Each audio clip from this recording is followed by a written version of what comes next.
मित्रों नमस्कार, मैं डॉक्टर अभिमन्यु सिंह, वैकल्पिक चिकित्सक संघ मध्य प्रदेश का प्रदेश अध्यक्ष।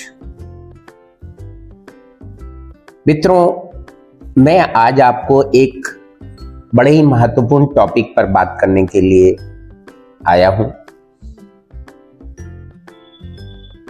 आप जैसा कि जानते हैं कि हर चिकित्सक जो वैकल्पिक चिकित्सक है, उन्हें आज के समय में कार्य करने में कितनी पीड़ाएं, प्रताड़नाएं और मुसीबतों का सामना करना पड़ रहा है। कारण यह है कि हम हमारी पैथी के अलावा आधुनिक चिकित्सा पद्धति एलोपैथी पर आधारित बुनियादी स्वास्थ्य सेवाएं भी प्रदान करते हैं और जिसका हमें कानूनी हक नहीं। और वास्तविकता यह है कि केवल और केवल वैकल्पिक चिकित्सकों को ही नहीं, आयुष चिकित्सकों को भी एलोपैथी पर आधारित बुनियादी स्वास्थ्य सेवाएं प्रदान करने का अधिकार नहीं। और इस समस्या के निराकरण के लिए मध्य प्रदेश शासन ने एक अनूठी पहल की है और वो है अटल बिहारी वाजपेयी हिंदी विश्वविद्यालय के माध्यम से 2 कोर्सेज का संचालन किया है, जो आधारभूत स्वास्थ्य संरक्षण यानी बेसिक हेल्थ केयर और इसी का पीजी डिप्लोमा, आधारभूत स्वास्थ्य संरक्षण का पीजी डिप्लोमा। मित्रों, ये दोनों ही कोर्स मध्य प्रदेश शासन की शासकीय यूनिवर्सिटी अटल बिहारी वाजपेयी हिंदी विश्वविद्यालय द्वारा संचालित किए जा रहे हैं और इसकी शुल्क भी शासन ने बहुत ही कम रखी हुई है। मात्र 25,000 रुपए ट्यूशन फीस है, 500 रुपए रजिस्ट्रेशन फीस है और अंत में एग्जामिनेशन 3150 रुपए। ये दोनों कोर्स कर लेने के बाद आप इसके पाठ्यक्रम के अनुरूप या यूं कहें कि पाठ्यक्रम की रूपरेखा के अनुरूप कार्य करने के पात्र हैं।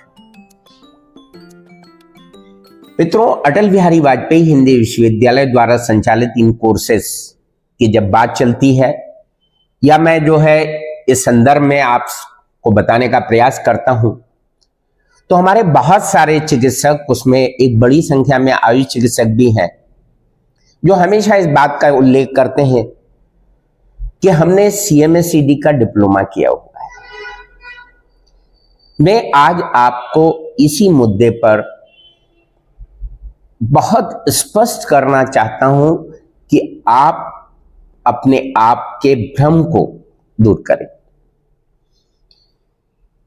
मित्रों, अटल बिहारी वाजपेयी हिंदी विश्वविद्यालय द्वारा संचालित डिप्लोमा कोर्सेस और CMSCD का कंपैरिजन है ही नहीं। मैं आपको बताऊं, CMSCD के आधार पर केवल और केवल 42 एसेंशियल ड्रग्स प्रोवाइड करने का उल्लेख है उसके प्रोस्पेक्टस में और इसीलिए इसका जो पूरा नाम है community medical services with essential drugs. और एसेंशियल ड्रग्स के बारे में अगर आपको जानकारी लेना है तो आप गूगल पर सर्च करके essential list of essential drugs डालकर देखिएगा। CMSCD के बारे में आपको विभिन्न प्रकार की भ्रामक जानकारियां दी गई और आज मैं आपको केवल और केवल उन जानकारियों के बारे में ही क्लियर करना चाहता हूं कि आप किसी भ्रम में ना रहें। आपको बात को मालूम होना चाहिए कि सत्यता क्या है। मित्रों, जब CMSCD की बात चलती है, CMSCD का उल्लेख होता है, तो आपके को ये बताया जाता है कि CMSCD सुप्रीम कोर्ट के आदेश से कार्य करने की पात्रता प्रदान की गई है। मैं इस विषय को ही आपके समक्ष लाना चाहता हूं। मित्रों, जिस केस का उल्लेख किया जाता है वो 2003 का सुप्रीम कोर्ट का केस है। इसका केस नंबर है 269 और ये Subhash Bakshi and others versus medical council of West Bengal के बीच में था। यह सत्य है कि इस केस में सुभाष बख्शी को विजयश्री हासिल हुई थी, लेकिन वो क्या था, वो विजयश्री का उल्लेख क्या है, वो आप जानिए। इस केस में सुप्रीम कोर्ट ने केवल और केवल सुभाष बख्शी एंड अदर्स, जिसमें वो सुभाष बख्शी भी जो है इंक्लूड थे, उनके और जो जिन्होंने पिटीशन दायर की थी वो भी इंक्लूड थे, ऐसे लोगों की संख्या 337 थी। 337। मेरे पास उस आदेश की प्रति मेरे सामने रखी है। उस 337 लोगों को ही यह आदेशित किया गया था कि मेडिकल काउंसिल के रजिस्टर में इनका अलग से उल्लेख किया जाए, इन्हें पंजीकृत सूचीकृत किया जाए और अलग से इनको स्पेस दिया जाए। लेकिन उसके बाद क्या पूरे भारत की मेडिकल काउंसिल, जो स्टेट मेडिकल काउंसिल हैं, उनमें सीएमएससीडी का कहीं इस तरह का प्रावधान दिया गया है? नहीं। केवल और केवल सुप्रीम कोर्ट ने उन 337 के लिए ही ये व्यवस्था दी थी और उसको आधार बनाकर आपको भ्रामक जानकारियां दी जाती हैं, जिसके आधार पर एक बहुत अच्छे, बहुत ही आपके लिए लाभप्रद कोर्स से आप वंचित रह जा रहे हैं। मैं पुनः आपसे अनुरोध करता हूं कि आप सीएमएससीडी अगर आपने किया है, एडिशनल क्वालिफिकेशन ठीक है, अगर आप ले चुके हैं तो वो बहुत अच्छी बात है, पर रही बात कार्य करने की पात्रता का प्रश्न, जिस आधार पर आप चिकित्सा सेवाएं प्रदान करते हैं, तो ये अटल बिहारी वाजपेयी हिंदी विश्वविद्यालय का जो कोर्स है, इसका और सीएमएससीडी का कोई कंपेयर नहीं। इसको आप बिल्कुल इस भ्रम से दूर हटें। अटल बिहारी वाजपेयी हिंदी विश्वविद्यालय का सिलेबस बहुत ब्रॉड है, इसे पढ़िए आप। उसमें कार्य करने की पात्रता आपको उतनी दी गई है जितनी शायद जो है, मेरा मानना है कि बेसिक हेल्थ केयर करने वाले लोगों को उससे ज्यादा की आवश्यकता नहीं होती है। 2 तरह के कोर्स डिजाइन किए गए हैं, एक जो 12th पास है और एक वो जो आयुष चिकित्सक है, बीएससी नर्सिंग है, बीपीटी वगैरह और इस तरह के कोर्सेज किए हैं। बीएससी बायोलॉजी को भी एक एडिशनल बेनिफिट मिला है उसमें।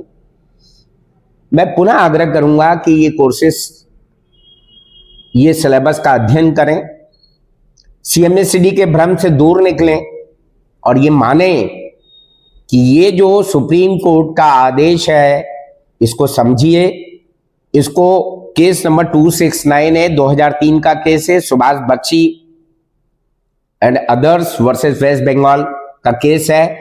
इसमें जो व्यवस्था दी गई थी, जो आदेश दिया गया था, वो केवल और केवल 337 लोगों पर बंधनकारी है और इसीलिए इस चीज को दिखाकर, उसी आदेश को आधार बनाकर आपको ये जो भ्रामक जानकारियां दी जाती हैं, जिससे आप ये समझते हैं। मित्रों, अगर मेरी बात पर आपको विश्वास नहीं हो, आपको लगता है कि मैं कोई भ्रामक जानकारी आपको दे रहा हूं, पूरे प्रदेश में आपके नॉलेज में कोई ऐसा केस हो, कोई ऐसा केस हुआ हो जिस पे सीएमएससीडी के आधार पर किसी व्यक्ति को विजयश्री हासिल हुई हो, तो मुझे बताइएगा, मुझे अवगत कराइएगा। ऐसा एक भी केस, मैं जहां तक है, मैं इसी व्यवसाय में चिकित्सकों के हितों के लिए पिछले 31 वर्षों से संघर्ष कर रहा हूं, मैंने कोई केस नहीं देखा अभी तक। और इस आधार पर होना भी नहीं है, विजयश्री मिलना भी नहीं, तो आप गलत मुगालते न रहें। आप चिकित्सा व्यवसाय बिंदास होके कर रहे हैं और आखिरी में आप जो है वो आपके नीचे की जमीन खिसक जाए जब आपको कहीं कानूनी सामना करना पड़े। तो मैं आपसे पुनः आग्रह करूंगा कि आप अटल बिहारी वाजपेयी हिंदी विश्वविद्यालय द्वारा संचालित diploma in basic health care और इसी का post graduate diploma in basic health care करें। जिससे आपको आधुनिक चिकित्सा पद्धति पर आधारित बुनियादी स्वास्थ्य सेवाएं प्रदान करने का कानूनी अधिकार प्राप्त। आप फिर सीएमएसईडी के जो भ्रम को पाले हुए हैं उसे निकलें। सीएमएसईडी से आपका कानूनी तौर पर भला नहीं होना है। सुप्रीम कोर्ट के आदेश के बारे में मैं आपको बता चुका हूं कि वो केवल और केवल 337 लोगों के लिए दिया गया निर्णय था। वो आज दिनांक में बाकी सीएमएसईडी पर लागू नहीं होता है। और अगर आपको ऐसा बताया जाता है कि वो सारे लोगों पर लागू होता है तो मेरे मित्र, मेरे बंधुओं, आप उसको जाकर किसी स्टेट काउंसिल में अलग से इस तरह की व्यवस्था करवा के बता दें। मैं आपको कल फिर मिलूंगा ऐसे ही एक ज्वलंत टॉपिक को लेकर। तब तक के लिए आज्ञा चाहता हूं। धन्यवाद।